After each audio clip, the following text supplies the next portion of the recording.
రవి గారు, మీరు ఫస్ట్ పాడిన సాంగ్ మీకు గుర్తుందా? మీరు పాడిన ఎన్ని సాంగ్స్లో మీ ఫేవరెట్ సాంగ్ ఏదో ఒక్కసారి మా ఆడియన్స్ కోసం పాడి వినిపిస్తారా? పాడదాము. నాకు నచ్చే పాట అమ్మ పాట. అమ్మ పాట పాడదాం. ఓకే అండి. రే నరే రే రే నరే రే నరే రే నరే రే నరే రే నరే రే రే నరే రే నరే బయవో ధన్య మహిమా నివా జగనివో బయవో ధన్య మహిమావో सितुरे दड़मी कोरते निवा सितुरे दड़मी कोरते बयवो धन्य महिमा निवा जगनिवो बयवो धन्य महिमावो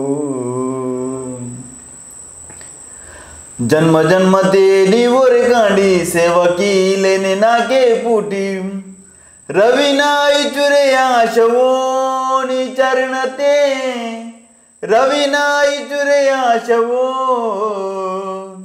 बयवो धन्य महिमा निवा जगने हो बयवो धन्य महिमा वो आना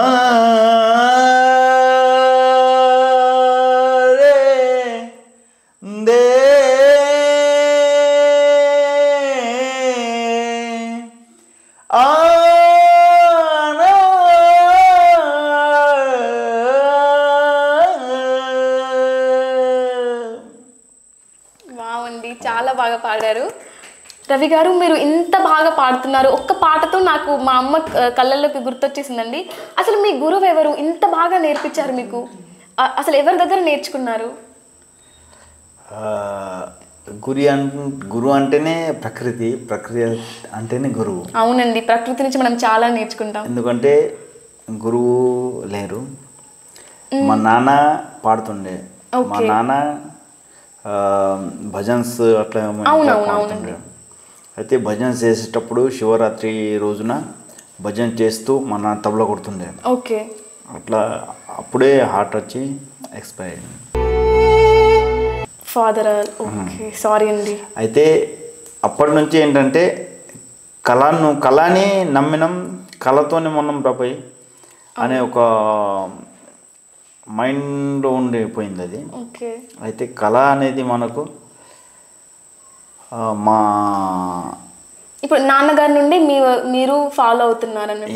రవి గారు, నాన్న మిమ్మల్ని చాలా ప్రోత్సహించారని చెప్తున్నారు కదా. అసలు మీ కుటుంబంలో ఎంతమంది ఉంటారు? ఇంట్లో వాళ్ళందరికీ మీరు సింగర్ అవ్వడం అదంతా ఓకేనా? దాని గురించి కొంచెం వివరిస్తారా? ఇంట్లో మా అమ్మ, నాన్నమ్మ ఉండే, ఒక చిన్న తమ్ముడు, 4 చెల్లెలు. నేను పెద్ద కుటుంబం. పెద్ద కుటుంబం. నేనే పెద్దోడిని. మీరే పెద్దవారా? ఓకే.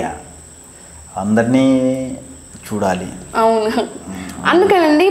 మామూలుగా అంటే పెద్దవాళ్ళంటే బాగా రెస్పాన్సిబిలిటీస్ ఉంటాయి.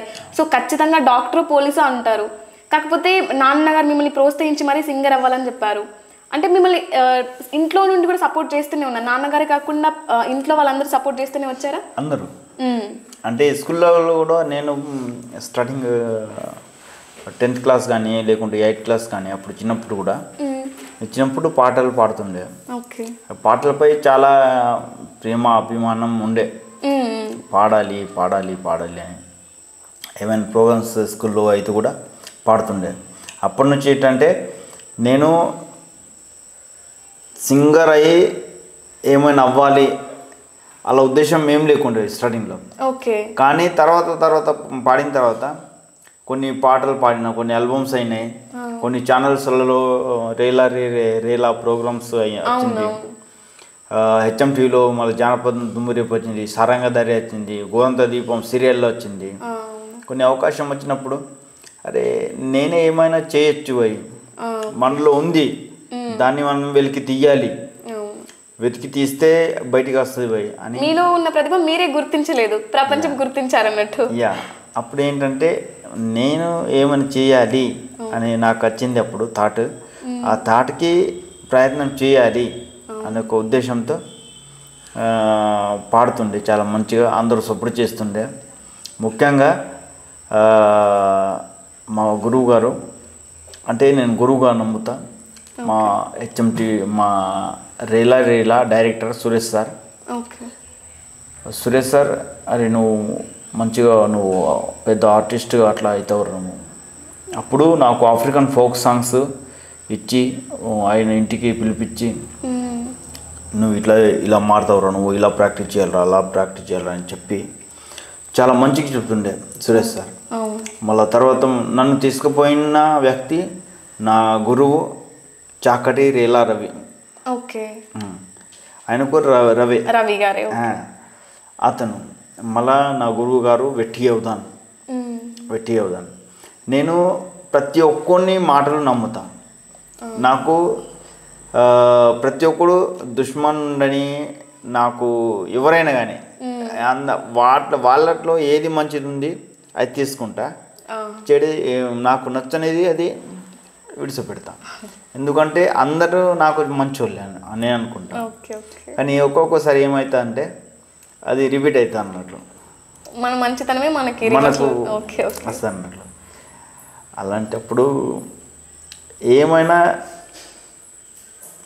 మనం బ్రతుకుతున్నాం, కానీ మన వల్ల మన సమాజానికి ఏమైనా చేయాలి అలాంటి ఉద్దేశంతో ఇదివరకు దాకా ఇప్పుడైతే ప్రజెంట్ మంచిగా ఉన్నా, హ్యాపీగా ఉన్నా. ఛానల్ చింటూ పెట్టించిండు, ఇప్పుడు రన్ అవుతుంది. రీలారై మిశ్రం ఛానల్ పేరు. అందరూ సబ్స్క్రైబ్ చేసుకోండి అన్న ఛానల్ని. ఎందుకంటే చాలా కష్టాలు ఉండే కానీ ఆ కష్టాలు ఇప్పుడు చెప్పలేను. ఎందుకంటే నాకు యాక్సిడెంట్ అయింది. నేను ఒక 7 days కోమలు ఉండే. బ్రెయిన్ స్ట్రోక్ వచ్చింది. బ్రెయిన్ స్ట్రోక్ రన్నింగ్ చేసేటప్పుడే బైక్ మీద యాక్సిడెంట్ అయింది. అది కాలిపోయినప్పుడు. ఇప్పుడు ఓకేనా అండి? ఇప్పుడు ఓకే. కానీ నేను ఏమైనా ప్రోగ్రామ్స్లలో వెళ్తే కూడా నేను ప్రోగ్రామ్ చేస్తూ నేను చనిపోవాలి అంత పెద్ద మాటలు అంతే. ఎందుకంటే మైండ్ సెట్ అట్లా మీరు ఉండాలి. పర్ఫామ్ చేస్తూ ఉండగానే ఒకవేళ మీరు మరణించిన అదే మీ కళలోనే కావాలని అనుకుంటున్నారు, ఒక కళ రూపంలోనే. ఎంత సంపాదించినా అది మనతో రాదు. నువ్వు దేంట్లో హ్యాపీగా ఉన్నావు దాంట్లోనే హ్యాపీగా ఉండాలి. అంటే నేను హ్యాపీగా దాంట్లో ఉన్నా. అంటే సంగీతం కానీ, ప్రోగ్రామ్స్ కానీ, ప్రజల్లో వెళ్ళడం కానీ.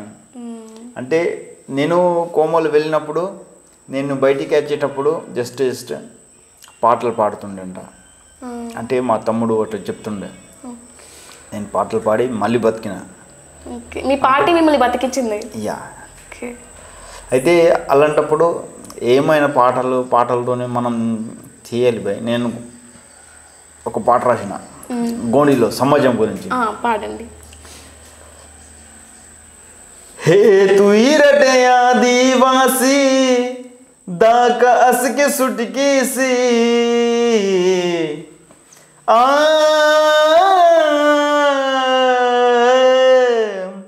హే తుయి రటే ఆదివాసి దాకా అసకే సుటికేసి జాతి పజే అర్సి మంత సాక పిసుక సముజునే సాటి జాతి పజే అర్సి మంత సాక పిసుక సముజునే సాటి. అంటే నా సమాజం వెనకబడి ఉంది, కానీ నేను చనిపోయినా కూడా రేపు వచ్చే సూర్యుడు ప్రొద్దున సూర్యుడు లాగా నేను మళ్ళీ మీరు వస్తారు, మీ పాట రూపంలో మీరు వస్తారు. అంటే నేను చనిపోయినా నా పాట ఒకవేళ మీరు లేకపోయినా మీ పాట మాత్రం రేపటి సూర్యుడు లాగా మళ్ళీ ఉదయిస్తూనే ఉంటుంది. అలా రాసిన పాట. అయితే అలానే నా స్టోరీ కూడా అయింది.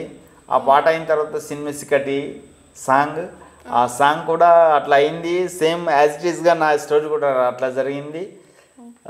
జీవితంలో ఏంటంటే కొన్ని కష్టాలు కూడా రావాలి. కష్టాలు ఎందుకు ఇస్తాడంటే దేవుడు అంటే ఇతను మోయగలుగుతాడా లేడా అని ఇస్తాడేమో దేవుడు కూడా. భరించే వాళ్ళకే వస్తాయండి బాధలు.